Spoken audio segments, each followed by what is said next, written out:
প্রিয় ঘর বাইতুল্লাহকে নির্মাণ করেছেন। সুবহানাল্লাহ বলবেন না? কিসেকে নির্মাণ করেছেন? বাইতুল্লাহ। আবার বলেন কি? বাইতুল্লাহ কার ঘর? আবার বলেন কার ঘর? আল্লাহর ঘর। আল্লাহ বলেন ইন্না আউওয়ালা বাইতিন উদিআ লিন-নাস লাল্লাযী বিবাক্কাতান মুবারাক। মুবারকপূর্ণ একটা জায়গায় বাক্কা শহরে আল্লাহ তাআলা বাইতুল্লাহকে বানিয়েছেন মানব জাতির হেদায়েতের একটা কেন্দ্রস্থল, মানব জাতির হেদায়েতের জায়গা। ওয়া হুদাল লিল আলামিন, এটা আলামিনদের জন্য হেদায়েত। এই তামাম মাখলুকাতের মাঝে যত ইনসান আছে, সমস্ত ইনসানের মূল জায়গাটা হচ্ছে বাক্কা শহর, যেটাকে বর্তমানে বলা হয় মক্কা। মক্কায় বাইতুল্লাহ, বাইতুল্লাহ হচ্ছে আল্লাহর ঘর। বলেন কার ঘর? আল্লাহর ঘর। এই আল্লাহর ঘরের একেবারে উপরে, সরাসরি উপরে বাইতুল মামুর। বাইতুল মামুর থেকে যদি একটা কাগজ বা একটা কণা যদি ফেলে দেওয়া হয় উপর থেকে, বাইতুল্লাহর ছাদে আসবে, যদি সরাসরি আসে, একেবারে সোজাসুজি বাইতুল্লাহর উপরে বাইতুল মামুর। বাইতুল মামুর হচ্ছে সপ্তম আকাশের উপরে। কত আকাশ? সপ্তম আকাশের উপরে। মানব জাতির হেদায়েতের কেন্দ্রস্থল যেমন বাইতুল্লাহ, মানব জাতি যেমন বাইতুল্লাহতে যায় লাব্বাইক ধ্বনি দেওয়ার জন্য, ফেরেশতারাও ঠিক বাইতুল মামুরে তাওয়াফ করার জন্য বাইতুল মামুরে আসেন। সুবহানাল্লাহ। আমরা মানুষরা যেমন বিভিন্ন দেশ থেকে বাইতুল্লাহ যাই হজ করার জন্য, লাব্বাইক ধ্বনি দেওয়ার জন্য, ঠিক তদ্রূপ ফেরেশতাদের লাব্বাইক ধ্বনি দেওয়ার জন্য একটা জায়গা আছে। সেই জায়গাটা হচ্ছে বাইতুল্লাহ, বাইতুল মামুর। সুবহানাল্লাহ। বাইতুল্লাহ এবং বাইতুল মামুর। বাইতুল মামুর হচ্ছে ফেরেশতাদের জন্য, আর বাইতুল্লাহ হচ্ছে বান্দাদের জন্য। সুবহানাল্লাহ বলবেন না? দেখেন, এই বাইতুল্লাহ নির্মাণ করেছেন, অসংখ্যবার নির্মাণ হয়েছে, 10 বার এই বাইতুল্লাহকে নির্মাণ হয়েছে। তো এই বাইতুল্লাহর মধ্যে কি আছে? কয় বাইতুল্লাহ এমন একটা ঘর যে ঘরের মাঝে আল্লাহ তাআলা জান্নাতি পাথর রেখেছেন। কি? আল্লাহ বলেন ফিহি আয়াতুন বাইয়িনাতুম মাকাম ইব্রাহিম। মাকাম ইব্রাহিম, আল্লাহ বলেন এখানে মাকাম ইব্রাহিম আছে। ইব্রাহিম আলাইহিস সালামের পায়ের চাপ আছে। কিসের চাপ? পায়ের চাপ। ইব্রাহিম আর ইসমাইল যখন কাবা শরীফ নির্মাণ করতেছেন, বাপে হচ্ছে মিস্ত্রি, ছেলে হচ্ছে যুগালি। এমন সময় আল্লাহকে বলে, আল্লাহ মাবুদ, আপনার কাবার উপরের জায়গাটা আমি লাগ পাই না গো, জান্নাত থেকে আমার জন্য একটা লিফট আকারে পাথর পাঠায়া দেয়। আল্লাহ তাআলা ইব্রাহিম খলিলের জন্য জান্নাত থেকে একটা পাথর পাঠিয়েছেন। আল্লাহ বলেন ইব্রাহিম, এই পাথরের উপরে পাড়া দিয়া কাবাকে সংস্কার করো। পাথরকে যদি বলবা পাথর নিচে নামো, পাথর নিচে যাবে। পাথরকে যদি বলো পাথর উপরে যাও, উপরে যাবে। এই পাথর যেভাবে কোবা সেভাবে তোমার কাজ করবে। ইব্রাহিম কয়, বাবা ইসমাইল, নিচ থেকে তুমি সরঞ্জামগুলো ব্যবস্থা করবা, উপরের কাজগুলো আমি ইব্রাহিম জান্নাতি পাথর দ্বারা করব। এজন্য আল্লাহ বলেন পবিত্র কোরআনে, ফিহি আয়াতুম বাইয়িনাতুম মাকামু ইব্রাহিম। কয় আমার বাইতুল্লাহতে মাকাম ইব্রাহিম আছে। মাকাম ইব্রাহিম কোনটা জানেননি? বাইতুল্লাহ ঠিক সামনে দেখবেন গ্লাস করা একটা জায়গা আছে, গ্লাসের একটা জায়গা, একটা পাথর ভিতরে আছে। ওই পাথরের মধ্যে ইব্রাহিম আলাইহিস সালামের পায়ের চাপ আছে। সুবহানাল্লাহ। ইব্রাহিম যেই পাথরের উপরে দাঁড়াইয়া কাবা শরীফ নির্মাণ করেছেন ওটাই মাকামে ইব্রাহিম। সুবহানাল্লাহ বলবেন না? আল্লাহ বলেন আমি আমার এই বাইতুল্লাহ নির্মাণ করেছি মানব জাতির হেদায়েতের ঘর। এই বাইতুল্লাহ সর্বপ্রথম নির্মাণ হয়েছে বাক্কা একটা শহর, আমার হাবিবের আগমনের কারণে বাক্কাটা হয়ে গেছে মক্কা। কয় আমার হাবিব মক্কা থেকে যাবে মদিনা, মদিনার নাম মদিনা ছিল না, মদিনার নাম ছিল ইয়াসরিব। আমার হাবিব মদিনায় আগমন করেছে, ইয়াসরিব হয়ে গেছে মদিনা। তো বলতেছিলাম এই কাবা, এই কাবাতে জান্নাতি পাথর আছে না নাই? আবার বলেন, আল্লাহ বলেন এমন একটা কাবা, এমন একটা বাইতুল্লাহ মানব জাতির জন্য দিয়েছি জানো কয় কি? ওয়ামান দাখালাহু কানা আমিনান। কয় এই বাইতুল্লাহতে কেউ যদি প্রবেশ করে সাথে সাথে আমি আল্লাহ তাকে পবিত্র বানায়া দেব। কি বানায় দিব? পবিত্র। অপবিত্র একটা বান্দা বাইতুল্লাহতে যাবে, কোথায় যাবে একটু দেখেন। অপবিত্র একটা বান্দা কোথায় যাবে? বাইতুল্লাহতে যাবে। মানে আপনি গুনাহ নিয়ে বাইতুল্লাহ যাবেন। আল্লাহ কয় ওয়ামান দাখালাহু কানা আমিনান। এই বাইতুল্লাহতে গুনাহ নিয়ে যাবে আর আমিনান, আমি তার পবিত্রতা করব। সুবহানাল্লাহ। নিরাপত্তা থাকবে সেখানে, নিরাপদ থাকবে। নিরাপদ দিবেন কে? যে ব্যক্তি বাইতুল্লাহ শরীফে প্রবেশ করবে সে নিরাপদ। কে বলছেন? আল্লাহ। ওয়ামান দাখালাহু কানা আমিনান বলছে এই বাইতুল্লাহতে কেউ প্রবেশ করলে আমিনান, সে নিরাপদ থাকবে। কি থাকবে বলেন? নিরাপদ। বাইতুল্লাহ এমন একটা ঘর, যেই ঘরে হাবিবে কিবরিয়াকে নামাজ পড়তে দেয় না, মক্কার লোকেরা তারাই দিস, বাধ্য হয়ে নবী আমার হিজরত করতে হইছে। আল্লাহর ঘর মসজিদ, যে বাইতুল্লাহতে 1 রাকাত নামাজ পড়লে 1 লক্ষ রাকাতের সওয়াব পাওয়া যায়। সুবহানাল্লাহ। কয় লক্ষ রাকাত? আবার বলেন কয় লক্ষ? একটু জোরে বলেন না, কয় লক্ষ রাকাতের সওয়াব? 1 লক্ষ। হাবিবে কিবরিয়া কয় গভীর রাতে কাফেররা ষড়যন্ত্র করে আমারে তাড়িয়ে দিস, আমার হাত থেকে কাবা হাতিমের চাবিটা তাড়াইয়া নিয়ে গেছে, জোরদবস্ত করে কাবার চাবিটা নিয়ে গেছে, বাইতুল্লাহতে প্রাণ ভরে ইবাদত করতে দেয় না। গভীর রাতে জিবরাইল আমিন আল্লাহর হাবিবের কাছে আসলেন, হাবিবে কিবরিয়া আপনি আর এই বাইতুল্লাহতে আর থাকবেন না, এই মক্কা শহর আপনার জন্য নিরাপদ না, বাইতুল্লাহ এই মসজিদটি ছেড়ে আপনাকে চলে যেতে হবে, মক্কা ছেড়ে মদিনায় চলে যেতে হবে। আল্লাহর হাবিব কয় এই বাইতুল্লাহতে প্রাণ ভরে ইবাদত বন্দেগী করতে কাফেররা আমারে দেয় না। গভীর রাত্রে আমি আবু বকরকে সাথী বানাইয়া উধর পাহাড় মরুভূমি দিয়া পাড়ি দিতে দিতে দিতে দিতে আমি মদিনায় চলে গেলাম। যখন আমি মদিনায় গেলাম আমার মনটা ভালো না, বাইতুল্লাহর সামনে দিয়া যখন আসি বারবার বাইতুল্লাহর দিকে তাকাই। আবু বকর সিদ্দিক রাদিয়াল্লাহু তাআলা বলেন হুজুর গো কেন এত বাইতুল্লাহর দিকে তাকান? কয় বাইতুল্লাহর দিকে তাকাইলেই তো আল্লাহ গুনাহ মাফ করে দেয়। বাইতুল্লাহ এমন একটা ঘর যে ঘরের মধ্যে জান্নাতি পাথর আছে। আল্লাহু আকবার কইবেন না? এই জান্নাতি পাথর আছে হাজরে আসওয়াদ।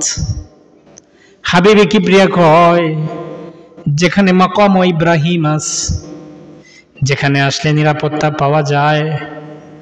আবু বকর রে এমন একটা ঘর চাইরা আমার বুঝি যাইতে মন চায় রে আবু বকর, প্রাণ ভরে ইবাদত করতে পারি না রে। আবু বকর কয় হুজুর আপনি চিন্তা করেন না, যে আল্লাহর হুকুমে আজকে মক্কা ছেড়ে মদিনায় চলে যাচ্ছেন, একদিন আল্লাহ সেই আল্লাহ আপনাকে মক্কার আধিপত্য ক্ষমতা আপনাকে দান করে দিবে, আপনাকে ক্ষমতা দিয়ে দিবে, আপনি যান। এই যে মসজিদের প্রতি একটা ভালোবাসা, এটা ইমানদারের বৈশিষ্ট্য। সুবহানাল্লাহ বলবেন না?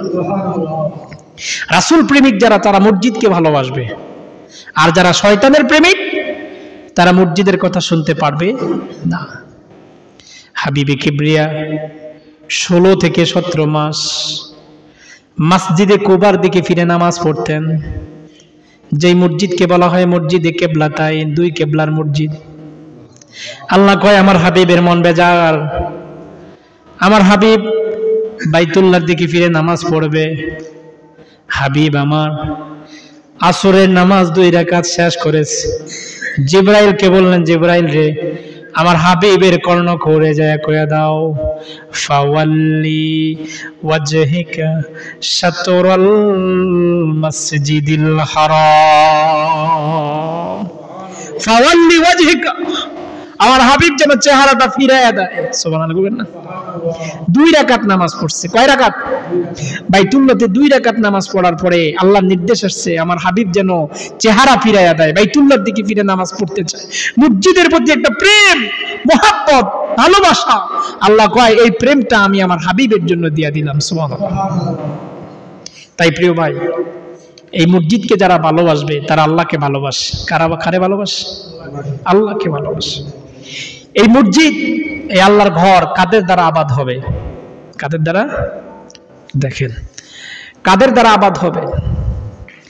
আল্লাহ বলেন, ইন্নামা ইয়ামুরু মাসাজিদাল্লাহ, আমি আমার এই মসজিদকে আবাদ করব, নির্মাণ করব। মসজিদ কিন্তু সবার দ্বারা নির্মাণ হয় না।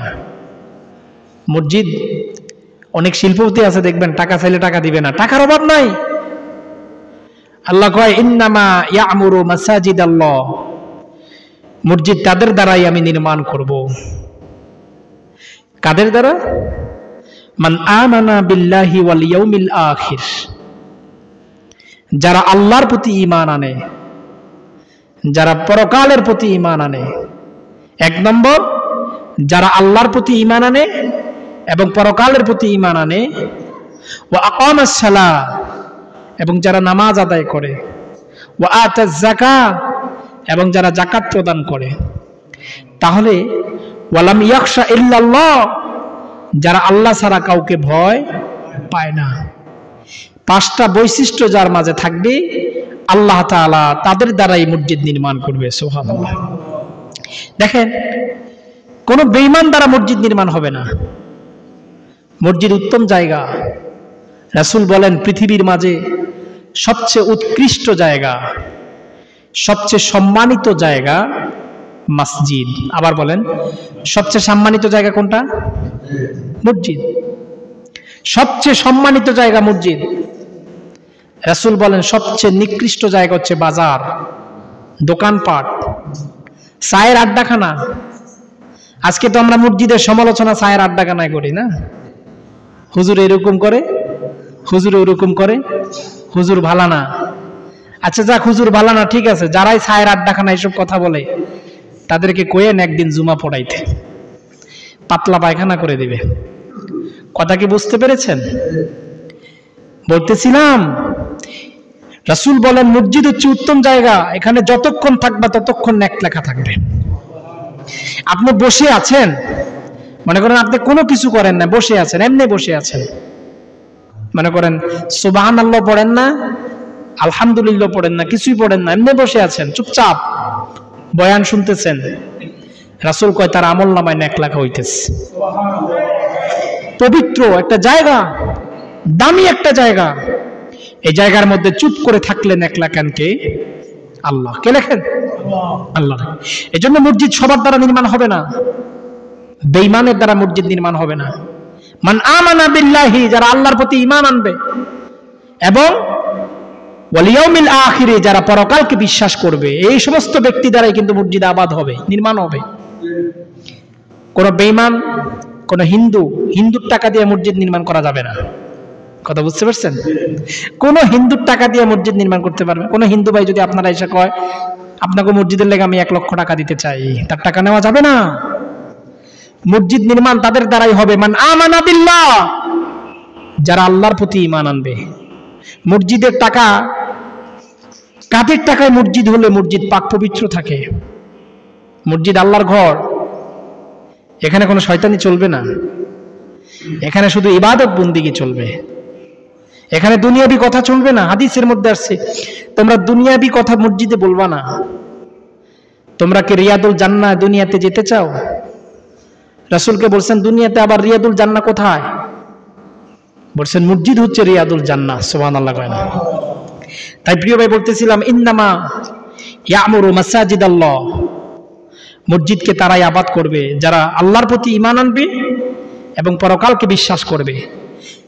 নামাজি ব্যক্তি, ওয়া আকামাস সালাহ, যারা নামাজ আদায় করবে, ওয়া আতাজ যাকাত, এবং যারা যাকাত প্রদান করবে, ওয়া লাম ইয়াখশা ইল্লাল্লাহ, যারা আল্লাহ ছাড়া কাউকে ভয় পাবে না।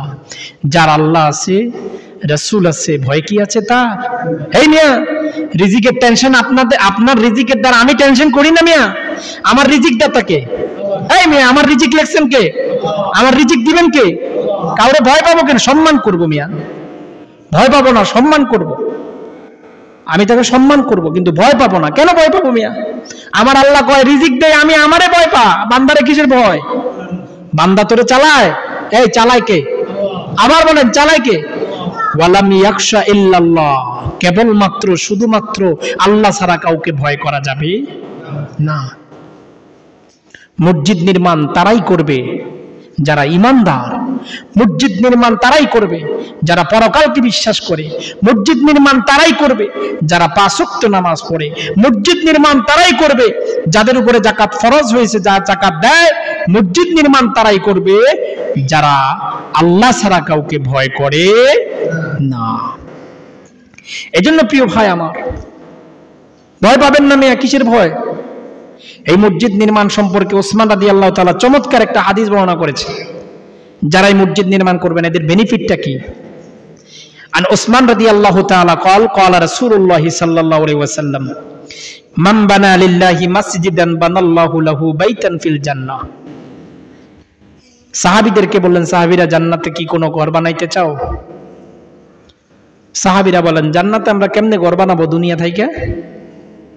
হাবিবে কিবরিয়া কয়, দুনিয়াতে তুমি যদি একটা মসজিদ নির্মাণ করো, আল্লাহ তোমার জন্য জান্নাতে একটা ঘর নির্মাণ করবে। আপনি মসজিদ নির্মাণ করে অহংকার করতে পারবেন না, লৌকিকতা করতে পারবেন না। মসজিদ আল্লাহর ঘর, এই ঘরের হেফাজতের দায়িত্ব নেবেন কে?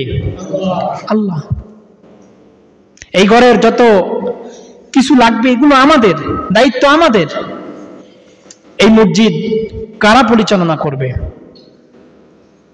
হারাম টাকা একজন ভাই প্রশ্ন করছে, হুজুর আমি হারাম উপার্জনকারী, আমি যদি মসজিদ নির্মাণের জন্য 10 লক্ষ টাকা দেই, আমি বলি যে সমাজের মধ্যে ওই মসজিদের উপকার হবে, আপনার বিন্দু থেকে বিন্দু পরিমাণ কোনো সওয়াব হবে না।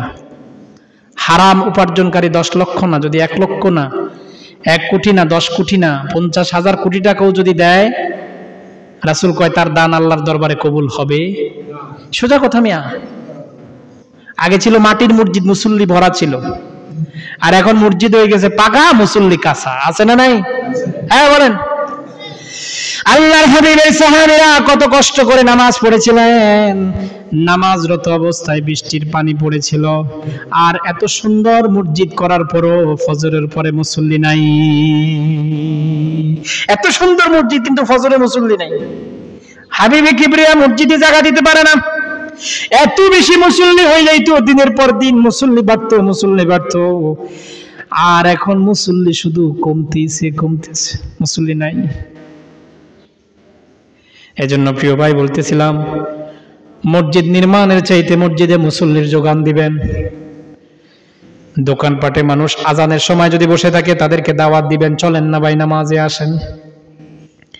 মসজিদ কারাই পরিচালনা করবে? মসজিদ তো আল্লাহর ঘর। এই ঘরটা একজন আবেদান সলিহান নেককার বান্দাই পরিচালিত করবে। সুবহানাল্লাহ। আজকে আমরা যারা মসজিদে, আমরা যারা দান সদকা করি, কাল কিয়ামতের ময়দানে এই মসজিদগুলো আমাদের জন্য শাফায়াত করবেন। সুবহানাল্লাহ। এই মসজিদ আমাদের জন্য শাফায়াত করবেন। কিন্তু দেখেন মসজিদ পরিচালনা কারা করবে? মসজিদ পরিচালনা, মসজিদের সভাপতি আছে, সেক্রেটারি আছে, তারপরে ক্যাশিয়ার আছে, সাংগঠনিক সদস্য আছে। মসজিদ কারা পরিচালনা করবেন? 1 নম্বর, সভাপতি থাকতে হবে নামাজি। সুবহানাল্লাহ। যিনি মসজিদের সভাপতি থাকবে তিনি নামাজি থাকতে হবে, একজন আলেম। একটা মসজিদের সভাপতি বানাইবেন একজন আলেমকে, টাকাওয়ালাকে না। টাকাওয়ালাকে মসজিদের সভাপতি বানাইলে কখনো সে ইমামের মর্ম বুঝবে না, কখনো সে ইমামের অ্যাবসেন্সে নামাজ পড়াতে পারবে না। তার শুধু ধান্দাই টাকা ইনকাম করা। এই টাকাওয়ালাকে বানাই দিবেন, সাংগঠনিকভাবে মসজিদের সদস্য বানাই দিবেন, ওরা সভাপতির দায়িত্ব দিবেন না। সভাপতি এমন একজন ব্যক্তিকে দিবেন যে ইমাম চলে গেছে বেড়াইতে, তার অ্যাবসেন্সে যেন সে নামাজ পড়াইতে পারে। মিয়া আজ উল্টা হয়ে গেছে, আমরা মসজিদের সভাপতি বানাই টাকাওয়ালারে, ও টাকা দিতে পারবে। অথচ হাদিসের ভাষায় কয় একজন হালাল ইনকামওয়ালা, একজন আবেদান সলিহান, একজন নামাজি ব্যক্তিকে, 5 ওয়াক্ত নামাজ মসজিদে এসে পড়ে, এরকম লেভেলের ব্যক্তিকে মসজিদের সভাপতি বানায়েন, যেন ইমাম সাহেব তারে বলতে পারে যে হুজুর আমি একটু বেড়াতে যাব, আমার বাড়িতে যাব, একটু কাজ আছে, আপনি একটু নামাজটা পড়ায়েন।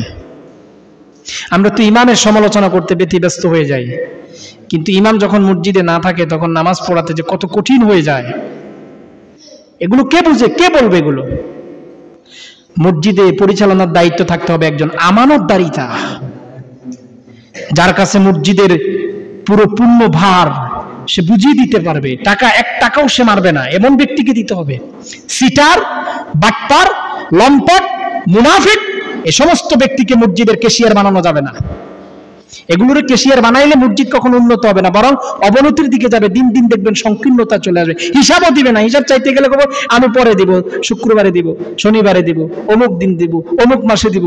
রাসূল কয় মসজিদ নির্মাণ বড় কথা না, মসজিদ পরিচালনা করাই বড় কথা। বহু টাকাওয়ালা আছে সমাজে, একলাই মসজিদ করতে পারে,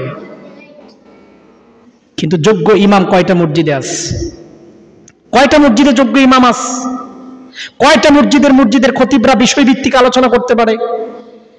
একটা সমাজের মানুষগুলো একদিন জুমায় আসে, একদিন যদি সমাজ বিনির্মাণে দুর্নীতিমুক্ত এবং সমাজ বিনির্মাণে হকগুলো সম্পর্কে মানুষের কাছে একটা মেসেজ বার্তা দেওয়ার জন্য কয়জন ইমামের মাঝে সেই যোগ্যতা আছে? এজন্য প্রিয় ভাই, একজন মসজিদের সভাপতি থাকতে হবে একজন আলেম। আলেমকে মসজিদের সভাপতি বানাইবেন, আলেমকে মাহফিলের সভাপতি বানাইবেন। মসজিদ এবং মাহফিলের সভাপতি মানে ধর্মীয় কাজের সভাপতি একজন আলেম থাকবে। আর যারা টাকাওয়ালা শিল্পপতি, এগুলো স্কুলের সভাপতি বানাই দিবেন, এগুলারে বানাই দিবেন কলেজের সভাপতি, এগুলারে বানাই দিবেন খেলার সভাপতি, এগুলার ওই জায়গায় বানাই দিবেন। ধর্মীয় কাজে একজন আলেম থাকবে। কে থাকবে বলেন? একজন আলেম। আমার মসজিদ গড়িয়ানা কেন্দ্রীয় জামে মসজিদ, আমার মসজিদে তো আমি এমন একজনকে সভাপতি বানাইতে পারতাম যে কোটি কোটি টাকার মালিক, তারা বানাই না। প্রস্তাবও দিচ্ছি, সে কয় না মসজিদে কিসের আমি আসবো না, আমার একটা নিম্ন জায়গায় দিবেন। তো পরবর্তীতে চিন্তা করলাম যে ওরে নিম্ন জায়গায় দিব, মানে একটু ভালো জায়গায় দিই। কয় না আমার ভালো জায়গা দরকার নেই, যোগ্য ব্যক্তিকে দিবেন, যে ইমাম না থাকলে যেন নামাজ পড়াইতে পারে। তা আমার মসজিদের সভাপতি বানাইছে আমার কাকা মাওলানা ইয়াহিয়া সাহেবকে। এখন ইমাম সাহেব গেছে উমরায়, আমি তো থাকি বিভিন্ন মাহফিলে বিভিন্ন জায়গায়, হুজুর নাই। এখন আমার কাকায় নামাজ পড়াইতেছে, 5 ওয়াক্ত নামাজ। 5 ওয়াক্ত নামাজ আমার কাকায় পড়ায়, এখন এই ইসলামপুর চাকরি করে। আমার মসজিদের সম্মানিত সভাপতি, ওনাকে বলছে আপনার 1 টাকাও দিতে হবে না, শুধু মসজিদের খেদমত করবেন। সুবহানাল্লাহ। টাকা দরকার নেই, টাকাওয়ালা ব্যক্তিকে অন্য জায়গায় রাখবো, মসজিদে রাখবো, কিন্তু অন্য জায়গায় রাখবো। যেই জায়গায় মানে মূল জায়গায় যেগুলো আছে, মূল জায়গায় হচ্ছে দ্বীনি মানুষরে রাখবো, যারা নামাজ বুঝবে, যারা রোজা বুঝবে, হক বুঝবে। মসজিদের কিন্তু 3টা জায়গা মোস্ট ইম্পর্টেন্ট। একটা কি জানেন? একটা হচ্ছে সভাপতি, আর একটা সেক্রেটারি, আর একটা হচ্ছে ক্যাশিয়ার। এই 3টা জায়গা যদি মজবুত থাকে, মসজিদ উন্নয়ন। সভাপতি, সেক্রেটারি, ক্যাশিয়ার। ক্যাশিয়ার ইমাম সাহেব আলেম দরকার নাই, ক্যাশিয়ার একজন বিশ্বস্ততা লাগবে, আমানতদারিতা লাগবে, যে 1 টাকা মারবে না, বরং 1 টাকা নিজের পকেট থেকে দিবে, এরকম ব্যক্তি ক্যাশিয়ার থাকবে। মসজিদ কখনো উন্নয়ন দেখবেন দিন দিন উন্নয়ন। হিসাব চাইবেন 1 টাকা পর্যন্ত সে হিসাব দিয়ে দিবে, কারণ সে তো আমানতদারিতা, তার আমানতদারিতা আছে। আজকে অনেক মসজিদের ক্যাশিয়ার, বড় বড় মসজিদের ক্যাশিয়ার বাটপাট টাইপের হয়, এগুলা মসজিদের অ্যাকাউন্টের টাকা নিয়ে ভাইগা জায়গা আছে না নাই? আছে না নাই? তাহলে মসজিদের ক্যাশিয়ার থাকতে হবে বিশ্বস্ততা, আমানতদারিতা। আর মসজিদের সভাপতি থাকে একজন আলেম, যেন মসজিদ ভিত্তিক মাহফিল হলে ওই মাহফিলের সভাপতি একজন আলেম হয়। তো আলেম যখন হইব, প্রধান বক্তা আইলে যাব আলহাজ হযরত মাওলানা অমুক, আলহামদুলিল্লাহ, দেখছেন একটা মাহফিলের সভাপতি তার একজন আলেমকে রাখছে, কারণ একজন আলেমের মর্ম আলেম বুঝবে। একটা মসজিদের সভাপতি কেন বারবার বলি আলেমকে রাখার জন্য, কেন জানেন? কোন একজন ইমাম রাখলে সভাপতির প্রয়োজন আছে না নাই? বলেন না। কোন একজন ইমাম রাখবেন, সভাপতির প্রয়োজন আছে না নাই? অবশ্যই আছে, কারণ সভাপতির মেসেজ ছাড়া আপনি ইমাম রাখতে পারবেন না। এই ইমাম রাখতে গেলে দেখা যাচ্ছে সভাপতি যদি প্রেজেন্ট থাকে, উপস্থিত থাকে, তাহলে ইমাম সাহেব বলবে, দেখেন এই আপনি একটু বলেন তো সূরা ইয়াসিন তেলাওয়াত করেন, সহি শুদ্ধ কিনা। সেক্রেটারি যদি সব আলেম হয়, সেক্রেটারি তো পিছনে নামাজ পড়বে, ইমাম সাহেবের মনে তেলাওয়াত শুদ্ধ রে রাখা যাবে না। তাহলে একজন আলেমকে যখন রাখবেন, একজন আলেমকে যখন সভাপতি আর সেক্রেটারি রাখবেন, ওই মসজিদে যোগ্য আলেম থাকবে ইমাম। সুবহানাল্লাহ। কারণ ইমাম একজন আলেমের ভুল আলেমই ধরতে পারবে, সাধারণ পাবলিক ভুল ধরতে পারবে না। সাধারণ পাবলিক এটা ভুল ধরবে যে ইমাম সাহেব কোথায় গেছে, ইমাম সাহেব আসে না খা, ইমাম সাহেব এই হয়েছে, ইমাম সাহেব এই হয়েছে, এরকম ভুল ধরতে পারবে। কিন্তু ইমাম সাহেবের যেই গলদ আছে, গলদগুলো সূক্ষ্ম আকারে ধরতে পারবে না।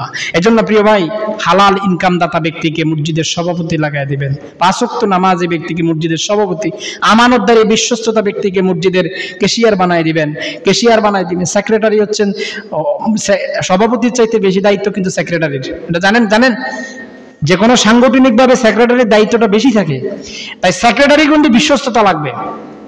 তারপরে মসজিদের প্রচার সম্পাদক আছে, একজন যোগ্য ব্যক্তিকে প্রচার সম্পাদক লাগাই দিবেন। এই সমস্ত বিষয়গুলো যদি মসজিদে হয়, ওই মসজিদটা দিন দিন কি হবে, উন্নতির দিকে যাবে। আর মসজিদে দেখেন ইমাম সাহেবের ভুল ভ্রান্তি থাকতে পারে, এগুলো মাইনে নিতে হবে ভাই। একজন ইমাম চলে গেলে কমিটিদের আরেকজন ইমাম ম্যানেজ করা অনেক কঠিন হয়ে যায়। একজন ইমাম চলে গেলে আরেকজন ইমাম আনা অনেক কঠিন হয়ে যায়, কিন্তু ইমাম তারা একেবারে সহজ। এক কথা, কালকে থেকে আপনি আসবেন না, শেষ। এক কথার মাধ্যমে ইমাম শেষ, কালকে থেকে আর আসবেন না, এক কথার মাধ্যমে ইমাম শেষ। আবার একজনকে আনা অন্তত মিনিমাম 2-3 মাস চেষ্টা। এক কথার মাধ্যমে ইমাম বাগাই দিতে পারবেন, বহু কথার মাধ্যমে ইমাম আনতেও কষ্ট হয়ে যাবে। এই জন্য ইমাম ভুল ভ্রান্তি করলে তারে পার্সোনালি বুঝাই দিয়েন, সমস্যা নেই, চেষ্টা করবেন, আল্লাহ কবুল করে, বলেন আমিন। আমরা যেন 5 ওয়াক্ত নামাজিওয়ালা ব্যক্তিকে এই মসজিদের একজন খাদেম হিসেবে কবুল করে, বলেন আমিন। মসজিদের খেদমত করবেন প্রিয় ভাই, মসজিদে শুধু খেদমত হুজুর করবে, হুজুর না, শুধু হুজুর না, আপনি মসজিদের খাদেম, আল্লাহর বান্দা। মসজিদে ময়লা দেখছেন, একটু মুছে ফেলায়েন, শুধু ইমামের দিকে তাকায়েন না। মসজিদে কার্পেট নষ্ট হয়ে গেছে, নিজে একটু চেষ্টা করবেন। মসজিদের জানালার মধ্যে ময়লা, চেষ্টা করবেন। আর মসজিদের খেদমতের চাইতে উত্তম খেদমত হতে পারে? আবার বলেন, হতে পারে?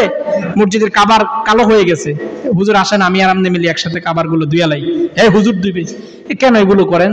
কেন হুজুরের এত চাপ দিয়েন না। মসজিদ এমন একটা জায়গা যেখানে আপনি ইবাদতের আমলগুলো সংগ্রহ করতে পারবেন। সুবহানাল্লাহ। আল্লাহ আমাদেরকে বুঝার তৌফিক দান করুন, আমিন। ওয়া আখিরি দাওয়ানা আলহামদুলিল্লাহি রাব্বিল আলামিন। আসসালামু আলাইকুম ওয়া রাহমাতুল্লাহ।